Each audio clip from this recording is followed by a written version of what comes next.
विश्वास आणि सत्याची ताकद. MB न्यूज, आपली बातमी, आपलं सत्य.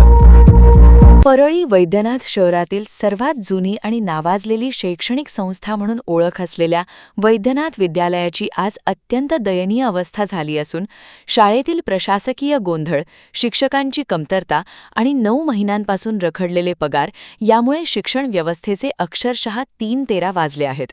या सर्व परिस्थितीचा फटका मात्र निरागस विद्यार्थ्यांना बसत असून अखेर खेळण्याच्या वयात विद्यार्थ्यांवरच आंदोलन करण्याची वेळ आली आहे.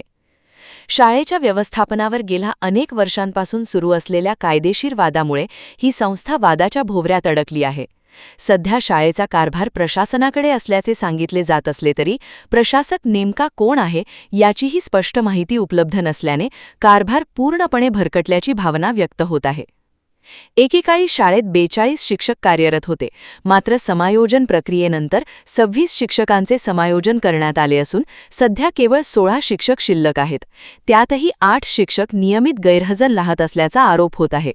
परिणामी विद्यार्थ्यांचे अध्यापन पूर्णपणे विस्कळीत झाले असून शिक्षणाच्या गुणवत्तेवर गंभीर परिणाम होत आहे. इतकेच नव्हे तर शाळेवर नियमित मुख्याध्यापकही नाहीत. त्यामुळे प्रशासकीय निर्णय, शैक्षणिक नियोजन आणि विद्यार्थ्यांचे प्रश्न सोडविण्यासाठी सक्षम नेतृत्वच नसल्याची परिस्थिती निर्माण झाली आहे. दरम्यान शिक्षक आणि शिक्षकेतर कर्मचाऱ्यांचे तब्बल 9 महिन्यांपासून वेतन रखडले आहे. पगारासाठी शिक्षकांनी काही दिवसांपूर्वी आंदोलनही केले होते, मात्र त्यानंतरही शिक्षण विभागाकडून कोणतीही ठोस कार्यवाही करण्यात आली नसल्याने शिक्षकांसह पालकांमध्ये तीव्र नाराजी आहे. या सर्व प्रकाराकडे शिक्षण विभागातील वरिष्ठ अधिकारी जाणीवपूर्वक दुर्लक्ष करत असल्याचा आरोप होत असून विद्यार्थ्यांचे भवितव्य अक्षरशः वाऱ्यावर सोडण्यात आल्याची भावना व्यक्त होत आहे. दरम्यान परिस्थिती असह्य झाल्याने गेल्या 2 दिवसांपासून विद्यार्थ्यांनीच आंदोलनाचा मार्ग स्वीकारला आहे. आज सकाळपासून विद्यार्थ्यांनी शाळेच्या परिसरात उपोषण आणि निदर्शने सुरू केली. न्यायाची मागणी करणाऱ्या चिमुकल्यांचे दृश्य पाहून नागरिकही हळहळ व्यक्त करत आहेत.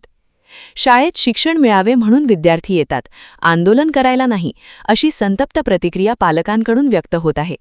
खेळण्याच्या वयातील मुलांना आंदोलन करावे लागत असेल तर ही केवळ एका शाळेची शोकांतिका नसून संपूर्ण शिक्षण व्यवस्थेच्या अपयशाची कबुली असल्याचे मतही व्यक्त होत आहे. परळीतील ऐतिहासिक वैद्यनाथ विद्यालयाची होत असलेली ही वाताहत थांबविण्यासाठी शासन, शिक्षण विभाग आणि संबंधित प्रशासनाने तातडीने हस्तक्षेप करून शिक्षकांची उपलब्धता, मुख्याध्यापकांची नियुक्ती, रखडलेले वेतन आणि व्यवस्थापनाचा प्रश्न कायमस्वरूपी मार्गी लावावा, अशी जोरदार मागणी पालक, विद्यार्थी आणि नागरिकांकडून होत आहे.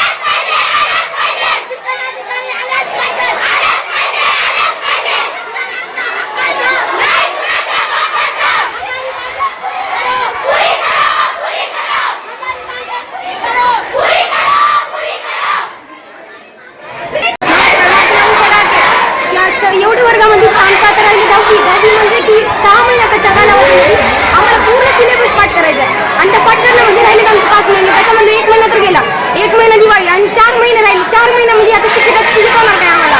शिकवलं तर आम्हाला करणार काय? आणि केलं तरी आम्ही पेपरमध्ये लिहिणार काय? आणि पेपरमध्ये लिहिलं तरी त्या पेपरमध्ये बरोबर आहे चुकीचं हे कोण सांगणार आम्हाला? आणि आम्ही जर पेपरमध्ये काहीच लिहू शकलं नाही तर आमची मागणी कोण करणार? आणि जर आमच्या असं शिकवलंच नाही किंवा मग आम्हाला कोणी शिकवलं नाही किंवा पटपट शिकवून टाकलं तर मग आम्हाला लिहिणार काय आम्ही त्याच्यात? आणि लिहिलंच नाही तर मग आम्हाला मार्ग कुठून भेटणार? आमचं पुढचं करिअर सगळं जाईल ना.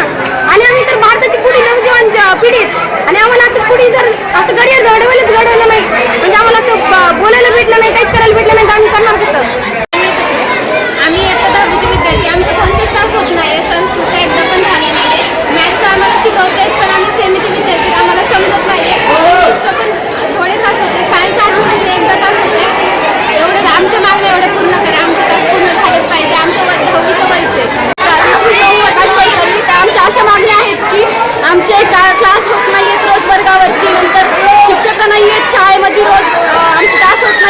तर आम्हाला सगळ्याच मागण्या आमच्या पूर्ण करा. आमचे तास होत नाही, संस्कृतचा होत नाहीये, सायन्सचा होत नाहीये, नंतर इंग्लिशचा होत नाहीये, मॅथ्सचा होत नाहीये, इथूनचा होत नाही, आमचे कोणतेच तास होत नाहीये, तर शिक्षक येत नाहीयेत शाळेमध्ये. आम्ही काय करा, आमच्या मागण्या पूर्णच करा. कारण तिथं समायोजन झालेलं आहे. समायोजनामध्ये 16 शिक्षक राहिले होते. त्याच्यापैकी 7-8 लोक येतात शाळेत, बाकीचे कोणी येत नाही.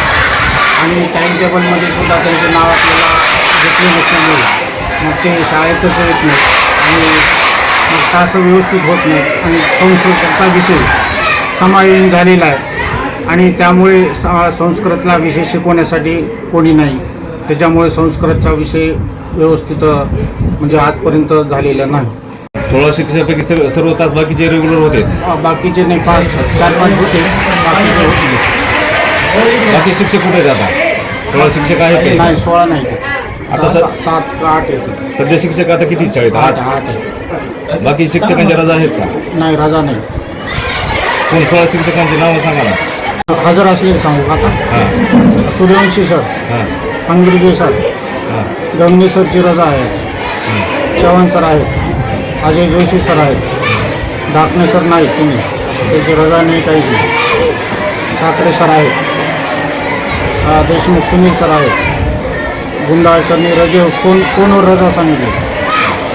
राठोड भगवान आहेत, आदोडे सर नाहीत, संजय गुट्टे नाही, रवी घाडगे आहेत, आरसोडे नाही, रजेवर आहेत, मनीषा देशमुख रजेवर आहेत, चौधरी अमृता आले नाहीत.